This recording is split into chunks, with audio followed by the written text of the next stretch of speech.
If it seems to you like GDP growth does not always come with increasing prosperity for the general population, I want to explain to you why that might be. And this is a video on economic myth. And when it comes to GDP, we have this image in our heads that GDP growth is associated with job growth, with increasing prosperity, with increasing the size of the pie. But I would actually like to suggest that this notion of increasing the size of the pie may actually be highly faulty, and in some cases, in some ways, may actually be the very reverse. And what is GDP? It's a measure of economic activity that's used to calculate economic growth in our current system. And essentially, it's adding up the value created by everybody who's working in the economy. That's basically what it is. And I want to give you a provocative example to begin with, because I think this example is representative. So let's imagine that somebody invented a cure for diabetes. And it was an easy cure to disseminate across the population. Suddenly, GDP would decrease dramatically because there are entire industries that are built up around managing the symptoms of diabetes. And those would disappear overnight with a cure for diabetes. So just hold that example in your mind as we move through this video.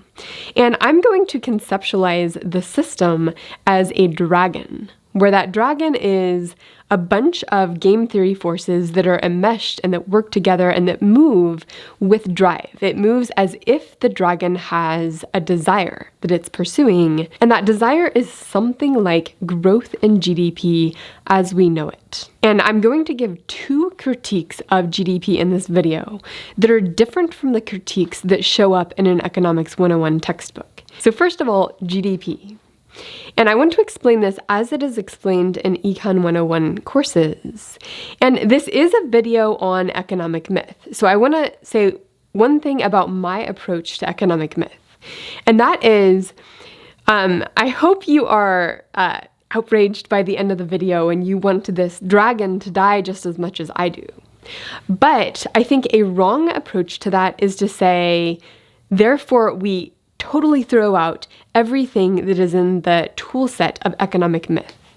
And one reason I think that is not the right approach is we're going to need a really, really robust set of tools to catch the fall if this monster is going to die. And that catching of the fall needs to have many, many tools that we don't yet know how those tools will be used.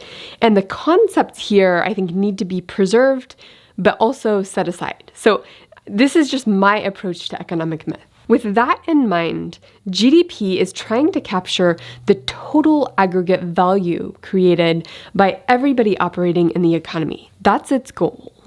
And one way that we teach this is when you buy a cup of coffee at the Starbucks or wherever, let's say it's a $5 cup of coffee, if you track where that money goes, all of it is going to be paying people for doing something productive.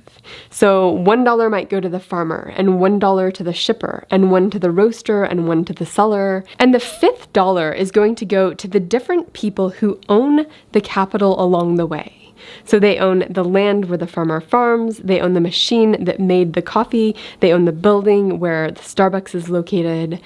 And the economic value created by that group of people, the owners here, is the value that is supposed to go toward matching the needs of the population with the use of capital, the use of resources. So we have in our heads, based on this example, the owners of these things paying careful attention to the needs of the population and recognizing that they desire Starbucks. And I call this attunement. I think the word attunement will be a really helpful term when we're envisioning these paradigm shifts in economics, as I'm doing on this channel. So the examples that come up early in econ courses have us imagining the people, owners of capital, paying close attention to the needs of the population in an attunement sort of way, and make sure that the economy is structured around the needs and desires that are being carefully paid attention to, at least theoretically, according to these examples, by the owners of the capital. And then similarly with the restaurants you go to, and with childcare, and with getting your hair cut, all of those activities, every dollar spent goes to somebody along the way who played a role in making that thing that you're buying for you. Now, one problem with this depiction already is the fact that it's focused around things that the student of economics is familiar with. It's focused around examples that depict their value that they experience for real in everyday life. The coffee, the childcare, the restaurant. These are things that serve the needs of people, of regular people. And this is actually going to be quite misleading. Now, one thing that's really unfortunate here is this comes from good teaching. Good teaching knows its audience, is building upon what its audience knows, so that as economists, we're coming up with examples for our students that they can think about clearly. And they don't have any experience with Wall Street or with some of these sort of higher up places in the economic system. So that's not a fruitful place to start when you're trying to explain complicated concepts to 18-year-olds. But because of the desire to be good teachers, we end up conveying an economy that is aimed at the desires and needs of the population and experienced every day in their lives, and that will create this myth that the economy is oriented around the population's needs. This leads to my first critique. If we look at the value created in the economy, we have to ask the question, value according to whom? And in the way this is structured, not everyone has an equal vote on what constitutes value. Now, there will be 4 characters in our story, and the first is going to be the person who owns the capital, who owns the machines, the trucks, the land, all of that. And in our case, I'm going to let this be a banker, and this person's job is to align value with the way we utilize capital, with the way we structure our economy to channel resources. That's it. And this person's job, it relates to attunement. They are attuning to the value, hopes and dreams and aspirations of something. And in fact, that's where we're going with this. Who are they attuning to when determining value? But they're looking at that to match it up with the way we structure productive activity, the way we structure the flow of scarce resources in our economy.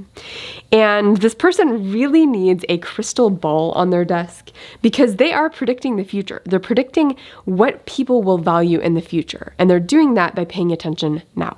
And I will say, this may sound at first like it is an inequality story, and on one hand, it kind of is. On the other hand, that's not ultimately where I'm going with this.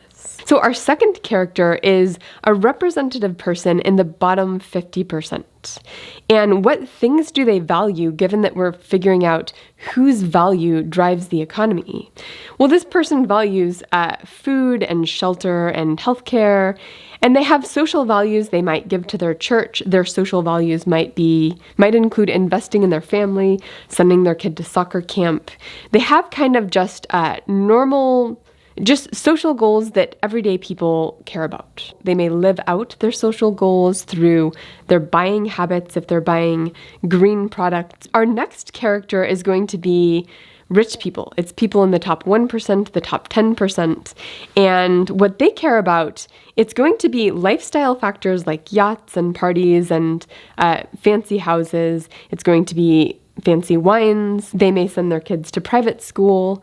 They also have their own social goals, and they may invest in those social goals by giving to charity, by funding a position of some sort, maybe funding a position for somebody to work in their church, to build their church garden or whatever. Now, in looking at the relationship between these 3 players, bankers, we're going to notice that the banker is going to spend a lot of her attunement energy focused on people in the top 1% and the top 10%, because this $1 one vote mechanism means that if she's predicting how dollars will flow in the future, that's where most of the dollars will come from. The bottom 50% actually don't have that much in the scheme of things.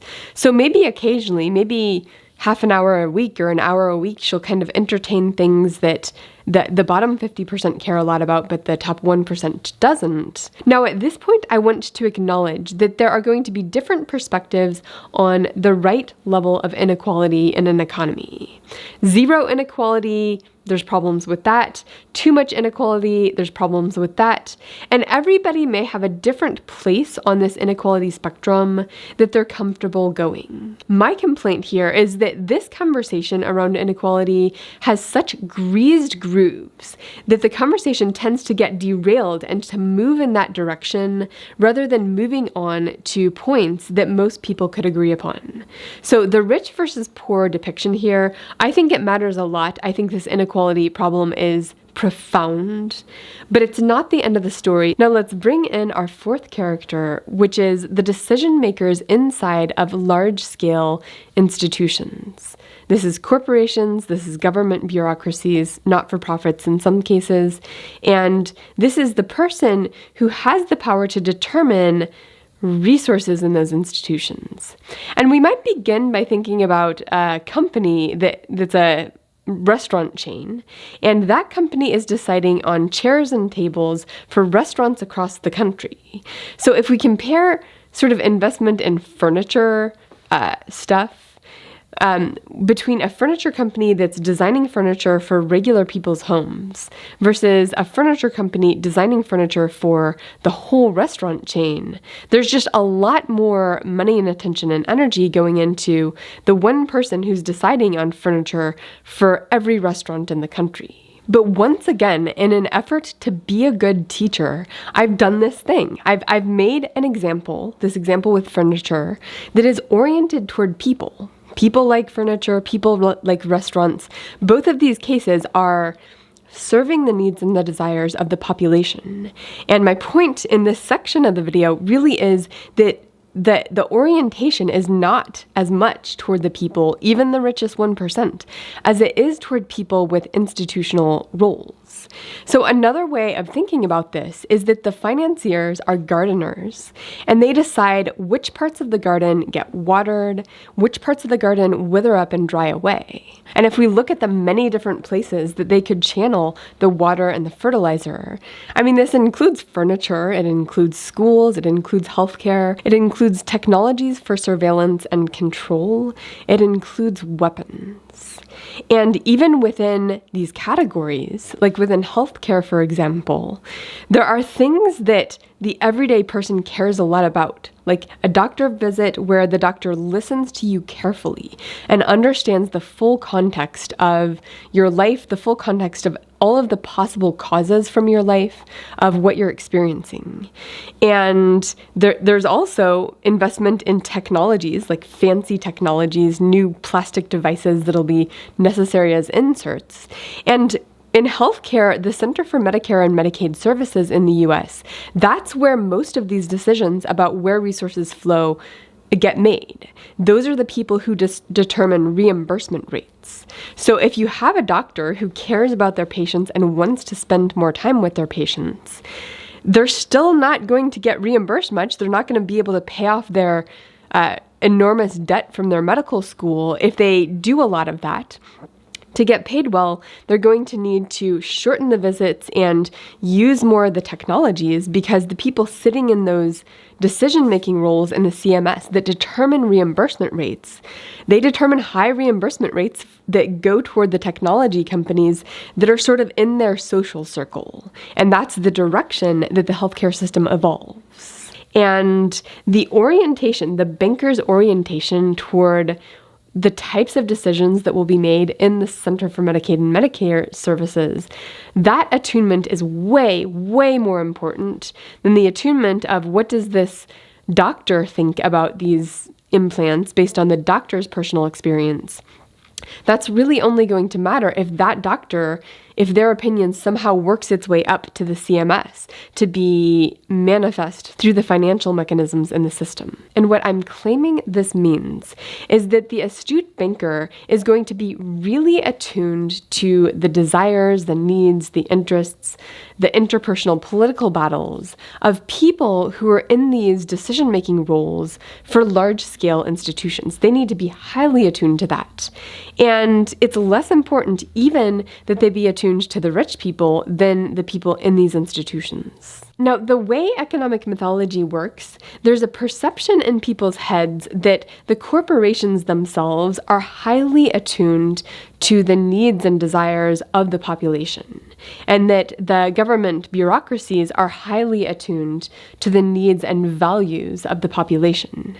And I just want to ask the question, how true do you think that is? So coming back to GDP, GDP is a measure of value. It's a measure of the size of the pie. And yet, whose value does it actually measure? And I have just made the case that it measures the value of people with decision-making power in institutions.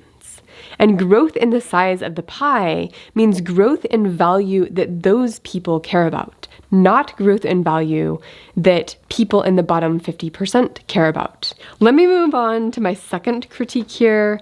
And I don't know exactly what to call this, so I'm going to call it my diabetes critique, because it relates to the diabetes example that I opened with, where if you invent a cure for diabetes, suddenly GDP contracts dramatically. And to think about this one, I want to break down types of value within GDP into three categories, where the first is going to be innocent value that's created. And this might include regenerative agriculture, it might include childcare that has wonderful educational value built into it. It's sort of the things you look at, the value created in the economy that doesn't have weird or negative side effects. It's just you look at it and you're like, wow, that's a great thing that's coming into existence. Now, of course, we need to add an asterisk that many wonderful, beautiful things that come into existence have really negative side effects downstream, and sometimes that's difficult to predict. But we're just building these conceptual boxes to help us understand a particular phenomenon. So the second type of value I want to create, the second box here, is going to be externality value. And among the critiques in Econ 101 courses of GDP, one of them is the externality critique. It's the fact that when we measure GDP, that doesn't account for the externalities that are created that, for example, harm the environment.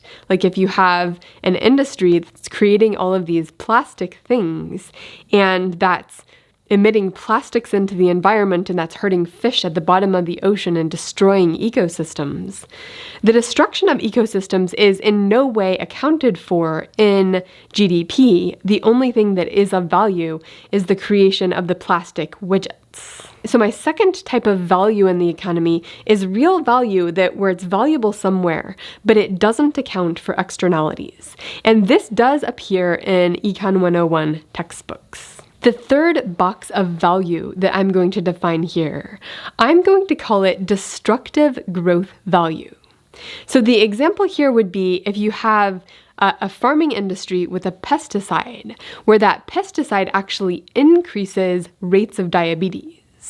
Then you have the value creation of whatever the farmer is producing.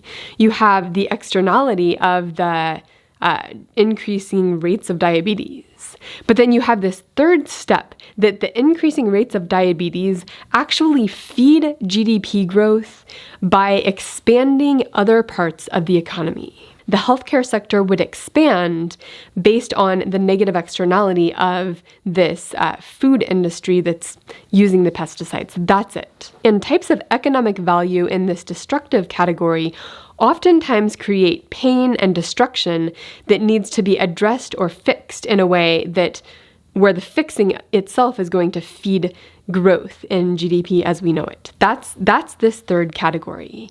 And I would actually argue that this third category, it's a step beyond the externality argument, and it's a step beyond in a way that matters. And it matters particularly because the system, the overall system, has its own drive, its own impetus, which I'm going to call, at least for now, a drive for growth in GDP as we know it. This is the monster's hunger, the dragon's desire. Now, keeping those three boxes in mind, we want to return to the dragon, where this is the dragon that is the collective game theory forces that structure the economy and the system. And I'm going to make a claim here, which I will not back up in this video. But the claim is this. The claim is that the dragon itself, the system itself, has its own hunger and its own desires. And that it has strategic behavior around those desires. It can actually figure out, oh, this feeds my hunger really well, and this kind of feeds my hunger a little bit, but then I'm hungry again in another couple of hours. And so you might hear that and think, okay, yeah, with this dragon, the dragon looks at those three boxes of type of value created in the economy. And the dragon is going to love the third box because it feeds the dragon's hunger for growth in GDP as we know it. Now, once we get a little deeper into the weeds, it's not going to be exactly that. It's going to be kind of close to that, and close enough that that's the language I'm going to use. And when I talk about the dragon, there's no group of people that has control over the dragon. The dragon is way too complex to ever be controlled. So it's not like one of those dragons in the parade where it's a paper dragon and people below it are holding it up. That's not it. No, it has its own fierceness. It's real. And there almost certainly are people and groups who have more sway with the dragon, but it's beyond their control. And even if the people with power in society did not want to be controllers of the dragon's own desires may still channel resources and channel power in their direction, even if they are not directly willing it. But in any case, I recognize that the claim that the dragon has desire and acts strategically, that is a huge claim that I need to back up. And I'm not going to do that in this video because it's actually kind of complicated. I do want to do it, so I am going to promise you I will eventually explain that. It might take a few videos. This is not like a 5-minute explanation. I've never heard anybody explain this to my satisfaction. I've never heard anybody talk about it in the way that I think about it. So I'm excited to explain that. For now, it's just a claim. So I hope you get a bit of a sense for why this dragon that's maximizing GDP and pursuing growth in GDP at the expense of other things, why this needs to die. I hope you have a first pass at least of a sense of that. But I also want to say that this is not an anti-growth video. And I'll lay this out in more detail in a video hopefully coming soon.